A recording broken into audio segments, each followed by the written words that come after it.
semestinya kita tu take bertatu kita tu. Jadi the more you go into the tattooing part, the more you learn about all the little things in your culture that you don't know about. See that guy over there? That's me. My name's Uzair. I was born and raised in Miri, but moved to Kuala Lumpur a few years ago. I'm in a love-hate relationship with the city. Sometimes I love the creative energy, and yet at the same time, I hate the hustle and bustle. There are times that I really miss Miri. I decided to pack my bag and pay my hometown to visit.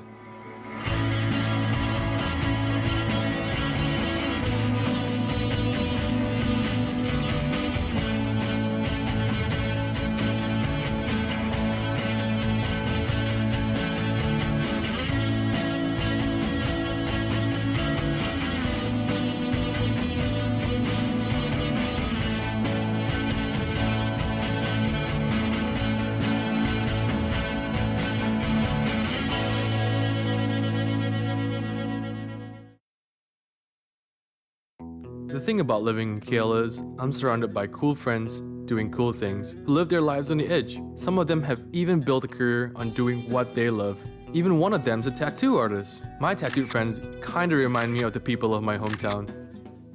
But things are a little bit different on this side of Malaysia. Tattooing is still viewed as a bad thing here. Before my flight to Miri, I managed to visit Eddie from Borneo Inc., a talented tattoo artist based in KL. He's traveled all over the world doing what he loves.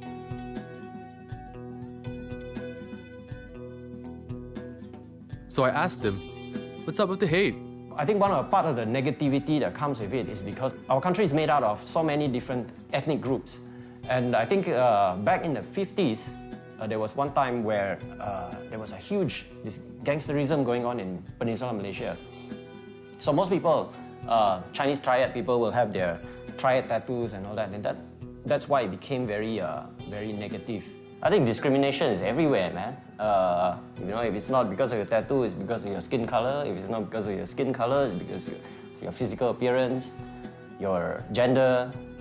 This is very normal when people fear something. I mean, our traditional tattooing has been going on for centuries.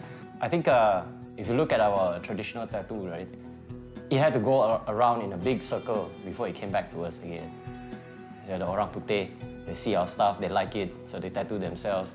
It became really big in America, and then it made people in America curious to come down to Borneo to see what the real deal was all about. Little did I know, the traditional Sarawakian design actually contributes to one of the famous styles in the West, known as tribal tattooing. If you're looking at the chronological event, how tattooing came into Sarawak, okay? I think this is from my own observation. We put stories from different people. Let's go back, like, you know, the first time that the Ibans actually ventured into Sarawak from Kalimantan. So all these people were on an expansion, basically. They were trying to get more land. They had these Penan trackers, because you know, they may be jungle experts, but then, you know, you're going to a different place, now you need guides. So these Penans will be their guides, and these Penans actually had what you would call the beginnings of a traditional Iban tattoo, okay?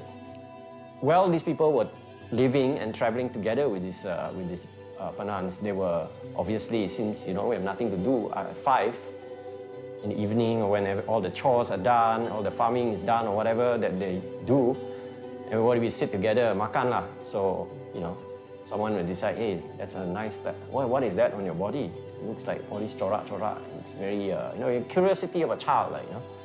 So they say, hey, I can do this for you. So they get tattooed, and then when they go back to Kalimantan, you know, obviously when you go back to your original longhouse, people look at it and, oh my God, what's that? That's so cool, man.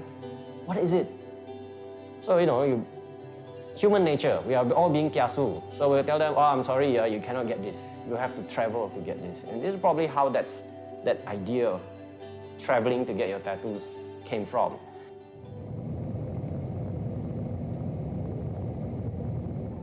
The Iban men have a tradition called Berjalai, a quest one must take and return with wisdom.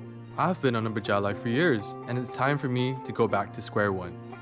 Miri is a city in northern Sarawak, with a population of 300,000 people from over 40 different ethnic groups. The Ibans made up almost 30% of the population. The journey to Miri has led me to one of them, Felix Dixon.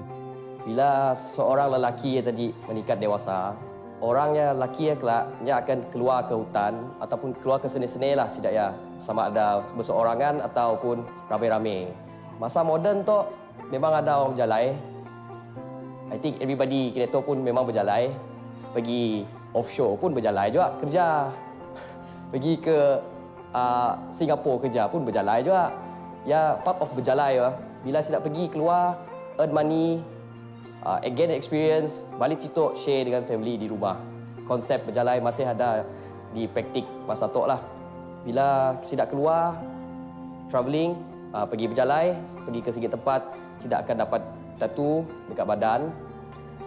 Sama ada di badan, di Bunga Terong ataupun motif-motif lain bila sidak berjalai tadi. Bila dah semua badan tu tattoo means orang yang benar-benar udah berjalai jauh. Another reason why I wanted to go back is to check out the traditional tattooing that is significant to the people of my hometown. Back in the days, they didn't even have tattoo machines, so they used sticks to tap the ink into the skin.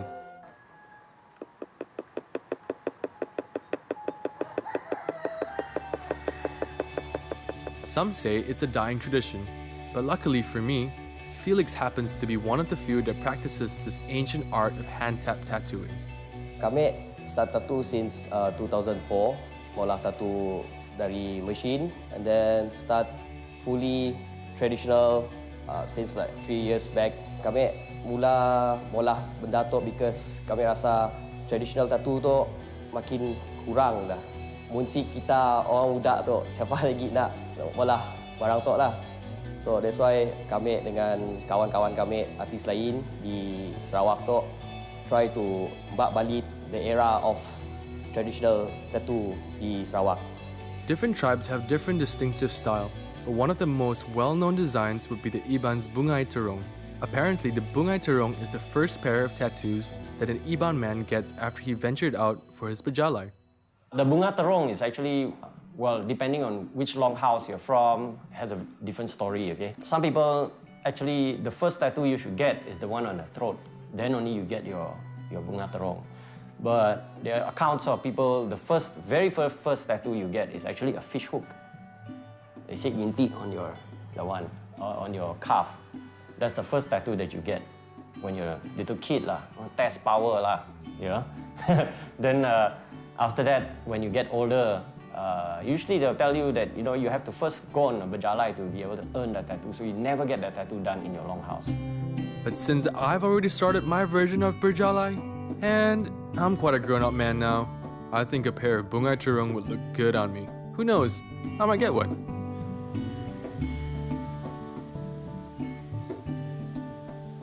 Hari tu kita dapat dengar semua niat-niatnya itu memang ada Bunga Terong lah, sidak singkah di bahu.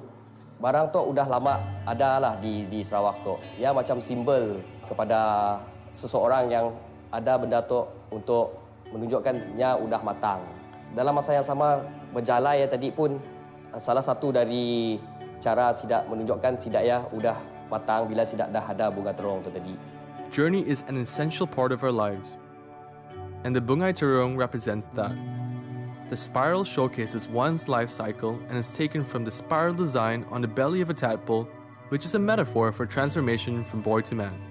Essentially, a mark of a young man's rite of passage into adulthood. With regards to the traditional tattoo and why we should actually preserve it is because I would think that it's the most visual part, okay? I repeat this all the time. The most visual part of Iban culture. I mean, you take away their traditional costumes, take away their sirat, take away their swords, take away everything, you're left with just a normal human being, But it's your tattoos that differentiate you from the bidayus, from the klabits, from anybody. While tattooing may be a sensitive topic, it's been part of our culture for a very long time, even before our country was born. And as long as there are people like Eddie and Felix, the tradition is here to stay. Macam tattoo tu, ada orang badah kita tu masih fikir kolot. Uncivilized people do not have culture, They don't have your Kuak kumbu. Nobody else in the world knows how to do this better than Iban. Or, your tattooing. All of these are hallmarks of a civilized culture. Kita pun tradition tu tattoo apa-apalah ada benda di Sarawak tu. Kita mesti mbak benda tu sampai bila-bila. Kita mesti protect benda tu sampai bila-bila. Bukan tattoo aja. Malah macam tanah kita Sarawak tu tadi, tempat kita lahir, tempat tu kita jaga. Macam ni orang dulu dapat jaga, kena kita kena tok siapa jaga.